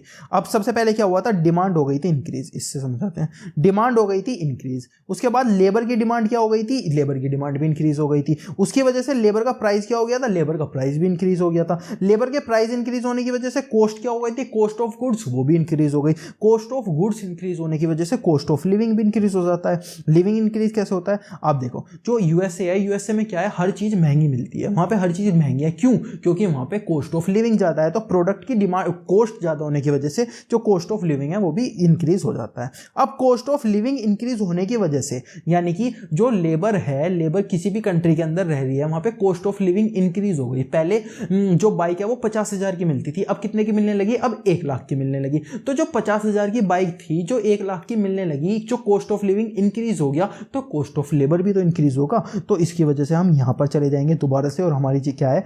प्राइस ऑफ लेबर भी इंक्रीज हो जाएगा। तो यहां पर एक लूप बन जाएगा इन तीनों के बीच में। Living, cost of living increase होने की वजह से प्राइस इंक्रीज हो जाएगा, प्राइस इंक्रीज होने की वजह से क्या है? कॉस्ट इंक्रीज हो जाएगी प्रोडक्ट की, और प्रोडक्ट की कॉस्ट इंक्रीज होती रहेगी, तो जो प्रोडक्ट का कॉस्ट ऑफ लिविंग है किसी भी कंट्री के अंदर वो भी इंक्रीज हो जाएगा। उसके बाद दोबारा से हम इसी लूप में पहुंच जाएंगे। यहाँ पे ये इंक्रीज होगा, यहाँ पे ये इंक्रीज होगा, यहाँ पे ये इंक्रीज होगा, तो इसकी वजह से क्या होगा? यहाँ पे क्या होगा? ये सारी चीजें एक दूसरे की वजह से इंक्रीज होती चली जाएगी, जिसकी वजह से access demand and wages price spiral बन जाएगा। एक्सेस डिमांड की वजह से जो हमारा वेजेस हैं और प्राइस है उसका स्पाइरल बन जाएगा, उनका लूप बन जाएगा, एक दूसरे की वजह से वो इंक्रीज होते चले जाएंगे। अब हम पढ़ते हैं इस चैप्टर का टॉपिक 6, जो कि लास्ट टॉपिक है, measures to correct deficient and excess demand. जो हमारे मार्केट के अंदर डेफिशिएंट यानी कि डिमांड कम हो गई और एक्सेस यानी कि डिमांड बढ़ गई, उसको हम ठीक कैसे करें? ठीक करने के हमारे पास 2 तरीके होते हैं, एक होती है फिस्कल पॉलिसी, दूसरी होती है मॉनेटरी पॉलिसी। तो एक एक करके इन दोनों को पढ़ते हैं। सबसे पहले पढ़ते हैं फिस्कल पॉलिसी क्या होती है। तो देखो, इसको समझाने के लिए मैंने एक चार्ट बनाया है जिससे आपको बहुत आसानी से समझ में आ जाएगा। यहाँ पे लिखा है डेफिशिएंट डिमांड, यहाँ पे लिखा है एक्सेस डिमांड, यहाँ पे लिखा है रीजन, ये क्यों घटी या फिर ये क्यों बढ़ी, और इसको हाउ टू करेक्ट, इसको हम कैसे ठीक करें। अगर डिमांड घट गई तो उसको ज्यादा कैसे करें, और अगर डिमांड बढ़ गई तो उसको कम कैसे करें, इन दोनों चीजों को हम देखेंगे। तो सबसे पहले देखते हैं गवर्नमेंट एक्सपेंडिचर। गवर्नमेंट ने क्या किया था? गवर्नमेंट ने अपना एक्सपेंडिचर कम कर दिया था, जिसकी वजह से हमारी जो डिमांड थी गुड्स की मार्केट के अंदर वो भी कम हो गई थी। तो इसे ठीक कैसे करें? इसको बढ़ा के हम ठीक कर देंगे। उसके बाद गवर्नमेंट ने अपना एक्सपेंडिचर बढ़ा दिया था, तो मार्केट के अंदर डिमांड क्या हो गई थी? वो भी बढ़ गई थी, तो क्या हो गया था? एक्सेस डिमांड हो गया था। अब गवर्नमेंट ने अपना एक्सपेंडिचर बढ़ा दिया था, तो अब हम इसे ठीक कैसे करेंगे? इसको घटा देंगे। हम उल्टा करके उस चीज को ठीक कर सकते हैं। सेकंड आता है टैक्सेस। टैक्सेस हमारे बढ़ गए थे। अगर किसी भी चीज़ के टैक्सेस बढ़ जाते हैं तो उसका प्राइस बढ़ जाता है, प्राइस बढ़ जाता है तो उसकी डिमांड मार्केट के अंदर घट जाती है। तो मार्केट के अंदर उसकी डिमांड घट गई थी, जिसकी वजह से हमारा क्या आ गया था, डेफिशिएंट डिमांड आ गई थी। तो अब हमारे टैक्सेस बढ़ा दिए थे, तो अब हम क्या करेंगे, टैक्सेस को घटा देंगे, जिसकी वजह से हमारी जो डिमांड घटी है वो अपने आप बढ़ जाएगी। अब क्या होगा, एक्सेस डिमांड के अंदर, एक्सेस डिमांड के अंदर हमने टैक्सेस क्या कर दिए थे, ये गलत लिखा हुआ यहाँ पे, टैक्सेस क्या कर दिए थे, टैक्सेस हमने रिड्यूस कर दिए थे। अब हम टैक्सेस रिड्यूस कर देंगे तो क्या होगा, प्राइस क्या होगा, प्राइस भी रिड्यूस हो जाएगा। किसी भी चीज का प्राइस रिड्यूस होगा तो उसकी डिमांड बढ़ जाएगी और वहां पे क्या हो जाएगा, एक्सेस डिमांड आ जाएगी। अब एक्सेस डिमांड हमारी यहाँ पर आ गई। अब हमने प्राइस कम, टैक्सेस कम किए थे तो हम टैक्सेस को बढ़ा देते हैं। टैक्सेस बढ़ा देंगे तो क्या होगा, टैक्सेस बढ़ा देंगे, प्राइस बढ़ जाएगा, उसकी डिमांड हमारी अपने आप ही घट जाएगी। इसके बाद देखते हैं पब्लिक बोरोइंग। पब्लिक बोरोइंग क्या होता है, ये अभी हमने पढ़ा नहीं है, तो पब्लिक बोरोइंग देखते हैं क्या होता है। देखो,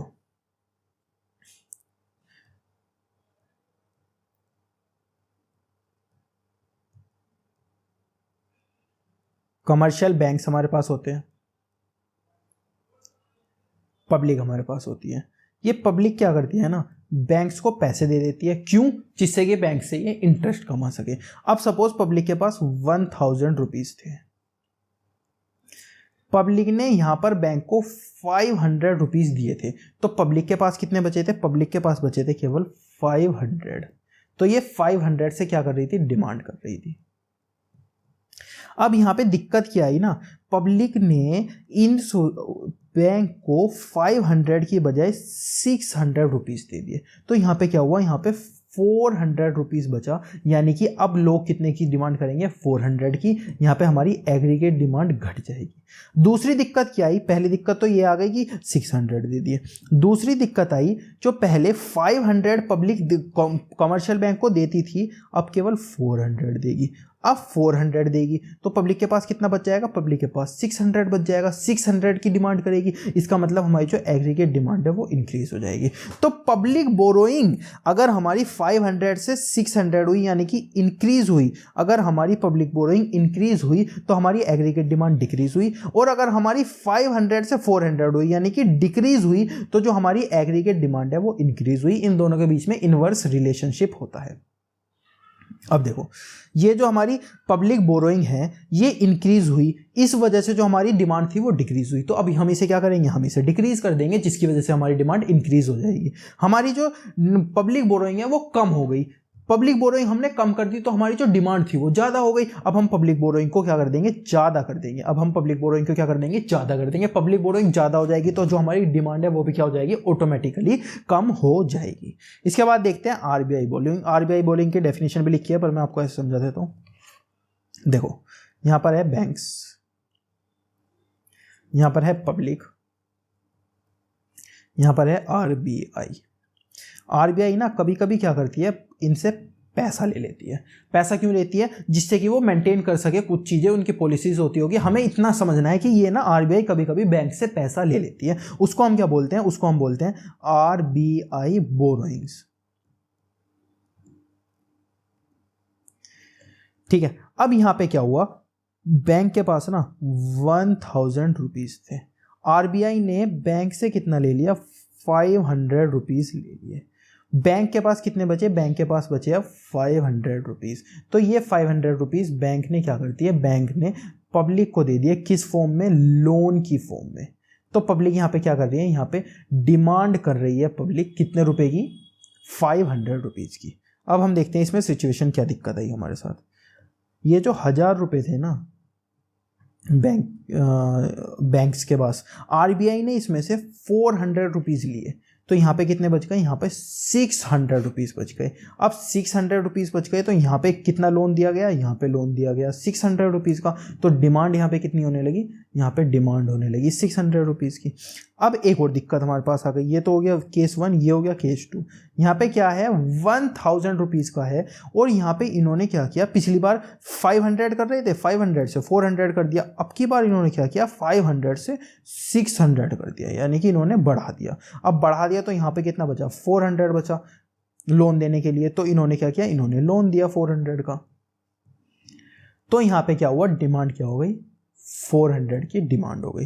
तो हमने यहाँ क्या देखा, अगर आरबीआई बैंक से अपने पैसे घटा देता है, बोरोइंग घटा देता है, तो जो हमारी डिमांड है वो 500 से 600 हो जाती है, यानी कि डिमांड हमारी बढ़ जाती है। लेकिन अगर आरबीआई अपनी जो बोरोइंग है वो कम कर देता है, तो जो हमारा लोन है उसको हम क्या कर देते हैं, उसको हम कर देते हैं, जो हमारी एग्रीगेट डिमांड है, लोन ज़्यादा होने की वजह से जो हमारी डिमांड है वो क्या हो जाती है, वो हो जाती है कम। ये गलत लिख दिया मैंने, वो क्या हो जाती है, कम। फिर से एक और बार देख लेते हैं।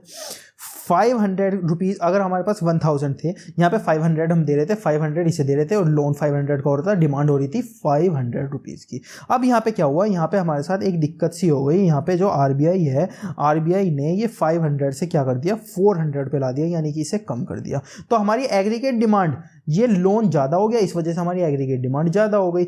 अगर आरबीआई इसे क्या कर देगी, आरबीआई इसे ज़्यादा कर देगी, तो हमारी एग्रीगेट डिमांड क्या हो जाएगी, कम हो जाएगी। तो इन दोनों के बीच में भी इनवर्स रिलेशनशिप होता है। अब डेफिशिएंट में देखते हैं, आरबीआई डेफिशिएंट में, यानी कि हमारी डिमांड कम हो रखी है। अब हमारी डिमांड कम क्यों हो रखी है, क्योंकि आरबीआई ने जो अपनी बोरोइंग है वो बढ़ा रखी है, इसीलिए हमारी डिमांड कम हो रखी है। तो आरबीआई क्या कर देगी, अपनी बोरोइंग को घटा देगी। यहाँ पे क्या है, यहाँ पे एक्सेस डिमांड, एक्सेस डिमांड में आरबीआई ने अपनी बोरोइंग को घटा रखा है, इसीलिए डिमांड ज्यादा हो रखी है। तो यहाँ पे क्या कर देगी, आरबीआई अपनी डिमांड को ज्यादा कर देगी, अपनी बोरोइंग्स को ज़्यादा कर देगी, जिसकी वजह से जो डिमांड है, एक्सेस डिमांड अपने आप कम हो जाएगी और डिमांड की जो सिचुएशन है वो अपने आप आ जाएगी। आरबीआई बोरोइंग की यहाँ पे डेफिनेशन लिखी हुई है, RBI borrowing refers to the money borrow by RBI from commercial bank to reduce capacity of bank to give loan to public so that money is control by reduce and increase by RBI. Money reduce और increase हो सके RBI के through. अब देखते हैं monetary policy हमारी क्या होती है। सबसे पहली चीज मॉनेटरी पॉलिसी के अंदर आती है bank rate and repo rate. ये क्या होते हैं समझते हैं। देखो यहाँ पे हमारा होता है आरबीआई, यहाँ पर होते हैं हमारे बैंक, कमर्शियल बैंक्स जो हम बोलते हैं। अब आरबीआई को ना ये कमर्शियल बैंक्स इंटरेस्ट देते हैं। ये इंटरेस्ट क्यों देते हैं, क्योंकि आरबीआई इनको पैसा देता है, उसके बदले में ये उनको क्या देते हैं, इंटरेस्ट देते हैं। तो ये जो इंटरेस्ट होता है इसको हम क्या बोलते हैं, इसको हम बोलते हैं रेपो रेट या फिर बैंक रेट। अब रेपो रेट और बैंक रेट में क्या डिफरेंस होता है, बैंक रेट जो होता है वो लॉन्ग टर्म के लिए होता है और रेपो रेट जो होता है वो शॉर्ट टर्म के लिए होता है। Rate of interest charged bye RBI from commercial bank. RBI जो चार्ज करता है rate of interest from commercial bank, वो चार्ज कब करेगा, क्यों करेगा चार्ज, जब आरबीआई पैसे देगा तो उसके अगेंस्ट ही तो इंटरेस्ट चार्ज करेगा। अब हमें डेफिशिएंट डिमांड और एक्सेस डिमांड की सिचुएशन को सोल्व करना है। देखो डेफिशिएंट डिमांड की सिचुएशन को हम कैसे सोल्व कर सकते हैं। डेफिशिएंट डिमांड कब होती है, जब हमारी डिमांड, एग्रीगेट डिमांड जो है वो कम हो जाती है। अगर हम इसको ज्यादा कर दें, अगर हम इसको इंक्रीज कर दें तो हमारी प्रॉब्लम क्या हो जाएगी, सोल्व हो जाएगी। देखो अगर हम रेपो रेट को, आरबीआई रेपो रेट को कम कर देगा, यानी कि जो इंटरेस्ट है उसको वो अगर कम कर देगा, तो जो कमर्शियल बैंक है वो क्या बोलेगा, वो बोलेगा कि अब मैं आरबीआई से और ज्यादा पैसे लेने लगूंगा। अगर आरबीआई रेपो रेट को कम कर देगा या फिर बैंक रेट को कम कर देगा, तो बैंक क्या बोलेगा, बैंक बोलेगा कि अब ना मैं आरबीआई से और ज्यादा पैसे लूंगा और ज्यादा पैसे लेकर लोगों को लोन दूंगा, जिससे कि मेरी अर्निंग हो सके। देखो एक एग्जांपल समझते हैं। ये बैंक है, ये पब्लिक है, ये आरबीआई है। आरबीआई इससे क्या लेता था, रेपो रेट लेता था।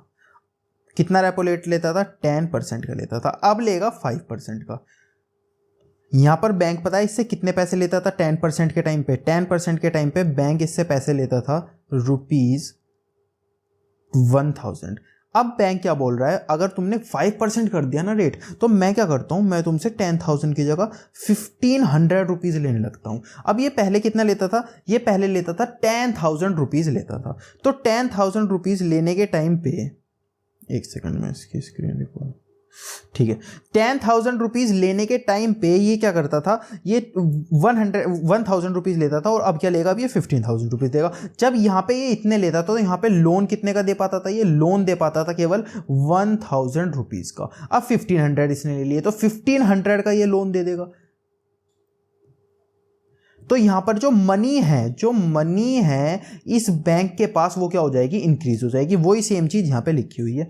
Repo rate, commercial bank rate, repo rate जब कम हो जाएगा तो कमर्शियल बैंक क्या कहेगा, और ज्यादा पैसे लेगा और ज्यादा पैसे पब्लिक को देने लगेगा। क्यों देने लगेगा, जिससे कि उनसे और ज्यादा इनकम वो कमा सके। अब कमर्शियल बैंक के पास जो मनी है वो इंक्रीज हो जाएगी, मनी इंक्रीज हो जाएगी तो जो वो लोन देता है पब्लिक को वो भी इंक्रीज हो जाएगा। अगर पब्लिक के पास लोन इंक्रीज हो जाएगा तो पब्लिक के पास जो मनी है वो भी इंक्रीज हो जाएगी, और पब्लिक के पास ज्यादा पैसा रहेगा तो वो डिमांड क्या करेंगे, ज्यादा करेंगे, जिसकी वजह से हमारी जो डेफिशिएंट डिमांड है वो कंट्रोल में आ जाएगी। इसके बाद एक्सेस डिमांड देखते हैं वो कैसे होगा। रेपो रेट जो है आरबीआई बढ़ा देगा। अब कमर्शियल बैंक सोचेगा यार रेपो रेट आरबीआई पहले क्या करता था, पहले 10% में पैसे दे देता था, अब क्या कह रहा है, अब 15% में पैसे दूंगा। यार इससे मैं पैसे नहीं ले रहा और ना मैं आगे लोन देने का हूं, पता चला मेरे को फ्यूचर में लॉस हो गया, तो अब क्या करेगा, आरबीआई के पास जो बैंक मनी है ना वो हो जाएगी, आरबीआई बैंक, कमर्शियल बैंक्स के पास जो मनी है ना वो क्या हो जाएगी, वो कम हो जाएगी। अब मनी कम हो गई तो वो लोन भी कम देगा, लोन कम देगा। जो मनी है पब्लिक के पास, जो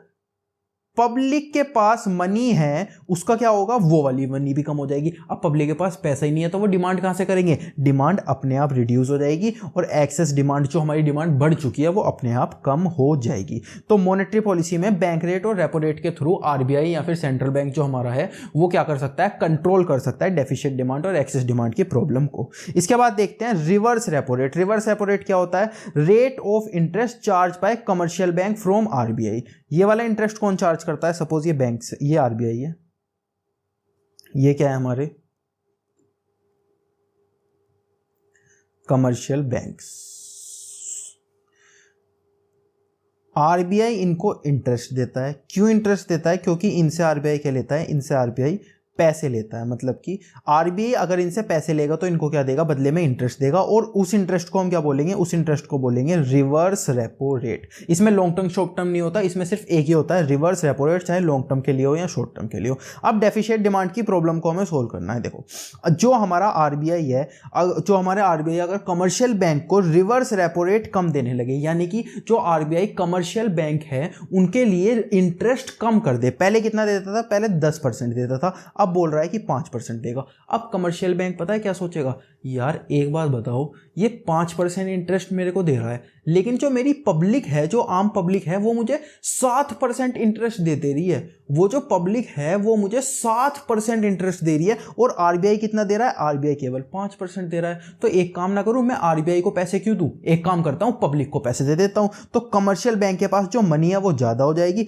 मनी ज्यादा हो जाएगी तो कमर्शियल बैंक क्या करेगा, कमर्शियल बैंक लोन देने लगेगा पब्लिक को। क्यों, क्योंकि पब्लिक उसे ज्यादा इंटरेस्ट देगी। अब पब्लिक को लोन देगा तो पब्लिक के पास मनी ज्यादा हो जाएगी, मनी ज्यादा हो जाएगी तो मार्केट के अंदर डिमांड से ज्यादा हो जाएगी, और डेफिशिएंट डिमांड की जो सिचुएशन है वो अपने आप कंट्रोल हो जाएगी। इसके बाद एक्सेस डिमांड को कैसे हम कंट्रोल करेंगे, ये जो रिवर्स रेपो रेट है ना ये ज्यादा हो जाएगा। पहले कितना था, पहले 10% था, अब कितना हो जाएगा, 15%। तो कमर्शियल बैंक क्या सोचेगा, अरे अपना सारा का सारा पैसा ना एक काम करता हूं आरबीआई के पास दे देता हूं, ये तो बहुत ज्यादा इंटरेस्ट दे रहा है। तो आरबीआई के पास, कमर्शियल बैंक के पास जो मनी है वो क्या हो जाएगी, कम हो जाएगी। मनी कम हो जाएगी तो लोन क्या हो जाएगा, लोन भी वो कम देगा। लोन कम देगा तो जो लोगों के पास मनी है वो कितनी हो जाएगी, यानी कि जो पब्लिक के पास मनी है वो क्या हो जाएगी, वो भी कम हो जाएगी, और मनी कम हो जाएगी तो डिमांड अपने आप कम हो जाएगी, और ये जो एक्सेस डिमांड की सिचुएशन हमारे अंदर क्रिएट हो गई है इकोनॉमी के अंदर, वो क्या हो जाएगी, वो अपने आप कंट्रोल हो जाएगी। इसके बाद और देखते हैं कि मॉनेटरी पॉलिसी के थ्रू कैसे हम कंट्रोल कर सकते हैं। थर्ड आता है पब्लिशिंग सिक्योरिटीज, यानी कि सिक्योरिटी को सेल और परचेज करना बाय आरबीआई। आरबीआई सिक्योरिटीज को सेल और परचेज करता है। सेल और परचेज से कैसे हो सकता है, देखो अगर आरबीआई सिक्योरिटीज को परचेज कर लेगा, यानी कि आरबीआई मार्केट के अंदर से सारी की सारी सिक्योरिटीज को परचेज कर लेगा, तो क्या होगा, आरबीआई ने अगर, ये आरबीआई है, ये पब्लिक है, मार्केट मतलब पब्लिक ही होता है, तो आरबीआई क्या करेगा, आरबीआई इनसे क्या ले लेगा, सारी की सारी सिक्योरिटीज ले लेगा, सिक्योरिटीज को क्या कर लेगा, परचेज कर लेगा। अब अगर ये परचेज करेगा तो इन्हें पैसे तो देगा ना, तो पब्लिक के पास क्या हो जाएगा, पब्लिक के पास मनी की हो जाएगी ज़्यादा। आरबीआई ने अगर परचेज की है पब्लिक से सिक्योरिटी, तो सिक्योरिटी तो ले ली, लेकिन उसके बदले में पैसे देगा, तो मनी क्या हो जाएगी, ज़्यादा। मनी ज़्यादा हो जाएगी तो लोग क्या करने लगेंगे, डिमांड ज़्यादा करने लगेंगे, और डेफिशिएंट डिमांड हमारी कंट्रोल में आ जाएगी। ऐसी इसी तरीके से एक्सेस सप्लाई में वो क्या करेगा, सेल करने लगेगा अपनी सिक्योरिटी को। अब सपोज किसी ने सिक्योरिटी को सेल किया है मार्केट में, आरबीआई ने अपनी सिक्योरिटीज को मार्केट में दिया है, तो मार्केट से वो कुछ तो लेगा ना, वो क्या लेगा, पैसे लेगा। अगर मार्केट से वो पैसे ले लेगा तो मनी क्या हो जाएगी, मार्केट के अंदर कम हो जाएगी, मनी कम हो जाएगी, तो जो डिमांड है वो अपने आप कम हो जाएगी और ये जो एक्सेस डिमांड है ये अपने आप कंट्रोल में आ जाएगी। इसके बाद देखते हैं cash reserve ratio. Cash reserve ratio क्या होता है? सपोज ये एक इंसान है, इसने अपना पैसा बैंक्स को दिया। कौन से बैंक्स को? कमर्शियल बैंक को। लोग तो अपना पैसा कमर्शियल बैंक को ही दे सकते हैं। सपोज इसने 1000 रुपीज दिया। अब बैंक का काम क्या होता है? बैंक का काम होता है लोन देना। तो बैंक 1000 रुपये का लोन दे सकता है? बैंक 1000 रुपये का लोन नहीं दे सकता। क्यों? क्योंकि बैंक को ना CRR क्रिएट करना पड़ता है। CRR क्या होता है? कैश विद RBI, यानी कि बैंक को थोड़ा सा CRR RBI के पास रखना पड़ता है। जैसे 10% रख सकता है या 20% रख सकता है, ये RBI बताएगी। अब थोड़ा सा ना CRR बैंक को क्या करना पड़ता है? RBI के पास रखना पड़ता है। यानी कि अगर 1000 रुपये इसने डिपॉजिट किए हैं तो इसका 10% या फिर 20% जितना भी हुआ, 100 रुपये उसको किसके पास रखना पड़ेगा? RBI के पास रखना पड़ेगा। ये होती है RBI की रेगुलेशन। और जो पैसा ये इसके पास रखता है उसको हम क्या बोलते हैं? CRR, cash reserve ratio. तो देखते हैं कैश रिजर्व रेशो की definition. Percentage of banks total deposit, जो भी लोग डिपॉजिट कराएंगे बैंक के अंदर, maintain by them in liquid form with RBI। RBI के पास थोड़ा सा पैसा रखना पड़ेगा। इसके बाद देखते हैं ये डेफिशिएंट डिमांड को कंट्रोल कैसे करेगी। सपोज CRR कम हो गया, यानी कि पहले CRR कितना था? 10% था, अब कितना हो गया? 5%। पहले 1000 के 100 रुपये ये किसके पास रखता था? RBI के पास। अब कितने रखेगा? अब केवल 50 रुपये RBI के पास रखेगा। इसका मतलब पहले ये लोन कितना देता था? पहले ये लोन दे सकता था 950। अब ये लोन कितना दे सकता है? अब ये लोन दे सकता है, पहले ये लोन कितना दे सकता था? 900। अब ये कितना लोन दे सकता है? 950। यानी कि आज जो कमर्शियल बैंक है उसके पास मनी बढ़ गई। मनी बढ़ जाएगी तो जो डिमांड है, मनी बढ़ जाएगी तो वो ज़्यादा लोन देगा पब्लिक को, और पब्लिक के पास ज़्यादा लोन आएगा तो पब्लिक के पास भी मनी बढ़ जाएगी, और मनी ज़्यादा बढ़ जाएगी तो वो डिमांड क्या करने लगेंगे? ज़्यादा करने लगेंगे। इसी तरीके से एक्सेस डिमांड, जो CRR है वो बढ़ जाएगा। CRR कैसे बढ़ जाएगा? पहले क्या था? 10%, अब क्या हो गया? 15% हो गया। पहले वो कितना रुपीज़ रखता था? 100 रुपीज़, अब कितने लिखेगा? 150 रुपीज़। तो पहले वो लोन कितना दे सकता था? वो 900 रुपीज़ लोन दे सकता था। अब वो लोन कितना दे पाएगा? 850। अब 850 लोन दे पाएगा। पहले ज़्यादा दे सकता था, अब कम दे पाएगा। तो इसका मतलब मार्केट के अंदर मनी जो है वो कम हो जाएगी। मनी कम हो जाएगी तो डिमांड भी कम हो जाएगी, और डिमांड कम हो जाएगी जो हमारी एक्सेस डिमांड की सिचुएशन है वो भी अपने आप क्या आ जाएगी? कंट्रोल में आ जाएगी। उसके बाद आता है स्टेटरी लिक्विडिटी रेशो। स्टेटरी लिक्विडिटी रेशो क्या होता है? देखो, SLR। ये क्या होता है? अगर कोई इंसान है, उसने थोड़े से पैसे बैंक को दिए, सपोज 1000 रुपीज़ दिए, तो बैंक लोन दे देगा 1000 रुपीज़ का?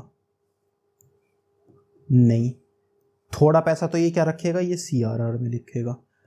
थोड़ा पैसा ये SLR में भी रखेगा। SLR क्या होता है? CRR तो इसको किसके पास रखना पड़ता है? RBI के पास। और SLR इसको किसके पास रखना पड़ता है? सेल्फ, यानी कि अपने पास भी इसको थोड़ा सा पैसा रखना पड़ता है। सपोज आपने 1000 रुपये डिपॉजिट किए, बैंक ने 1000 रुपये लोन दे दिए। अब आप ATM में गए पैसे निकालने, तो आप निकाल पाओगे? बिल्कुल भी नहीं निकाल पाओगे। क्यों? क्योंकि बैंक SLR रखेगा ही नहीं, तो आप निकाल ही नहीं पाओगे। इसीलिए बैंक को थोड़ा क्या करना पड़ता है? SLR रखना पड़ता है अपने पास, जिससे कि पब्लिक को कैश की चिंता ना हो। तो SLR क्या होता है? जो बैंक अपने पास रखता है टोटल डिपॉजिट्स का। Percentage of banks total deposit maintain by them in liquid cash. Liquid cash में जो वो अपने पास रखते हैं उसको हम क्या बोलते हैं? SLR। डेफिशिएंट डिमांड को वो कैसे कंट्रोल करता है? सपोज SLR कम हो गया तो बैंक क्या करेगा? पहले SLR कितना था? 10%, अब कितना हो गया? 5%। पहले बैंक के पास कितने पैसे रहते, कितना लोन दे सकता था बैंक? 900। अब कितना दे पाएगा? केवल 950। अब कितना दे पाएगा? 950 का वो लोन दे पाएगा। अब पहले कितना दे सकता था? 900, अब 950 का। यानी कि मनी क्या हो जाएगी? मार्केट के अंदर ज़्यादा मनी ज़्यादा हो जाएगी, डिमांड ज़्यादा हो जाएगी। अगर डेफिशिएंट डिमांड में डिमांड ज़्यादा कर दो तो क्या हो जाती है? डिमांड अपने आप कंट्रोल में आ जाती है। अब देखते हैं एक्सेस डिमांड को कैसे कंट्रोल में लाएंगे। SLR ज़्यादा कर देंगे। पहले 10 था, अब कितना हो गया? 15। पहले वो कितना दे सकता था? 900 लोन दे सकता था, अब कितना दे पाएगा? 850 लोन दे पाएगा। पहले 900 दे सकता था, अब 850 दे पाएगा। यानी कि जो मनी है मार्केट के अंदर वो क्या हो जाएगी? कम हो जाएगी, और जो डिमांड है वो अपने आप कम हो जाएगी। एक्सेस डिमांड की सिचुएशन हमारे कंट्रोल में क्या हो जाएगी? आ जाएगी। इसके बाद देखते हैं मार्जिन रिक्वायरमेंट। मार्जिन रिक्वायरमेंट क्या होता है? देखो, सपोज ये इंसान है, ये बैंक के पास गया और इसने बैंक से कहा कि तुम मेरी ना ये एज अ सिक्योरिटी रख लो। सिक्योरिटी क्या है? हाउस। हाउस रख लो, इसकी कीमत है 1 CR यानी कि 1 करोड़ रुपीस, और इसके बदले में तुम मुझे लोन दे दो। कितने का? 1 करोड़ का। तो बैंक लोन दे देगी? 1 करोड़ की सिक्योरिटी के बदले में बैंक 1 करोड़ का लोन दे देगी? बिल्कुल भी नहीं देगी। बैंक इसके बदले में कितना देगी? इसके बदले में थोड़ा कम पैसा देगी, जैसे 95 लाख दे सकती है, या 90 लाख दे सकती है, 85 लाख दे सकती है। ये कितना कम पैसा देगी वो कुछ चीज़ों के ऊपर डिपेंड करता है, जिसको हम बोलते हैं मार्जिन रिक्वायरमेंट। ये जो थोड़ा सा कम पैसा बैंक लोन के ऊपर देती है एज कंपेयर टू सिक्योरिटी, अगर सिक्योरिटी 1 करोड़ की है तो उससे थोड़ा पैसा कम लोन के रूप में बैंक देगा, उसको हम क्या बोलते हैं? Margin requirement. अब देखते हैं मार्जिन रिक्वायरमेंट की डेफिनेशन क्या है। Margin requirement by bank to give loan against any security. Margin required क्या होता है? बैंक रिक्वायर्ड होता है मार्जिन, बैंक को रिक्वायर्ड होता है कुछ मार्जिन जिससे वो लोन देता है थोड़ी सी कटौती करके। इसके बाद देखते हैं डेफिशिएंट डिमांड कैसे कंट्रोल में आती है। डेफिशिएंट डिमांड, अगर हम डेफिशिएंट डिमांड के अंदर मार्जिन कम करते, पहले कितना था मार्जिन? पहले था 10% मार्जिन था, 90% क्या दे सकते थे? लोन दे सकते थे। अब क्या हुआ? 5% मार्जिन है और 95% लोन दे पा रहे हैं, यानी कि लोन अब ज़्यादा दे रहे हैं। ज़्यादा दे रहे हैं तो मनी ज़्यादा हो जाएगी, मनी ज़्यादा हो जाएगी तो डिमांड ज़्यादा हो जाएगी, डेफिशिएंट डिमांड अपने आप कंट्रोल में आ जाएगी। अब है एक्सेस डिमांड। अब मार्जिन ज़्यादा कर दो, पहले कितना था? मार्जिन था 10 और लोन कितना दे पा रहे थे? 9। अब मार्जिन हो गया 15 और लोन कितना दे पा रहे हैं? 85, यानी कि अब कितना मनी क्या हो रही है मार्केट के अंदर? कम हो रही है, क्योंकि लोन अब कम दिया जा रहा है। लोन कम दिया जा रहा है, मनी कम हो रही है, तो डिमांड अपने आप कम हो जाएगी और एक्सेस डिमांड की जो सिचुएशन है वो भी अपने आप कंट्रोल में आ जाएगी। इसके बाद आता है मोरल प्रेशर। ये फालतू का पॉइंट है। Pressure made by RBI. RBI थोड़ा बहुत प्रेशर बनाती है कमर्शियल बैंक्स के ऊपर कि तुम ऐसे नहीं ऐसे काम करो, ऐसे नहीं ऐसे काम करो, जिससे कि ये सारी चीज़ें एक्सेस डिमांड और एफिशिएंट डिमांड कंट्रोल में आ जाए। इसके बाद आता है क्रेडिट रेशनल। क्रेडिट रेशनल क्या होता है? किसी भी इन लोगों की, ये जो पब्लिक है हमारे पास, इनकी जो क्रेडिट कैपेसिटी होती है, क्रेडिट कैपेसिटी यानी कि उधार लेने की जो कैपेसिटी होती है उसको कम और ज्यादा करना, उसको हम बोलते हैं credit rationing. Credit capacity of public in an economy is called credit rationing. Deficient demand को हम कैसे कंट्रोल कर सकते हैं? क्रेडिट कैपेसिटी को बढ़ा दो तो लोग क्या करेंगे? ज्यादा मनी लोगों के पास आ जाएगी, ज्यादा मनी आ जाएगी तो डिमांड भी ज्यादा हो जाएगी। अब क्रेडिट कैपेसिटी को घटा दो। अब क्रेडिट कार्ड की लिमिट पहले थी 1 लाख, अब कितनी हो गई? 50,000 हो गई। तो लोगों की क्या हो गई? क्रेडिट कैपेसिटी कम हो गई। अब क्रेडिट कैपेसिटी कम हो गई तो लोग कम उधार ले पाएंगे, कम उधार ले पाएंगे तो मनी कम हो जाएगी, डिमांड कम हो जाएगी, और जो एक्सेस डिमांड है ये भी अपने आप सॉल्व हो जाएगा।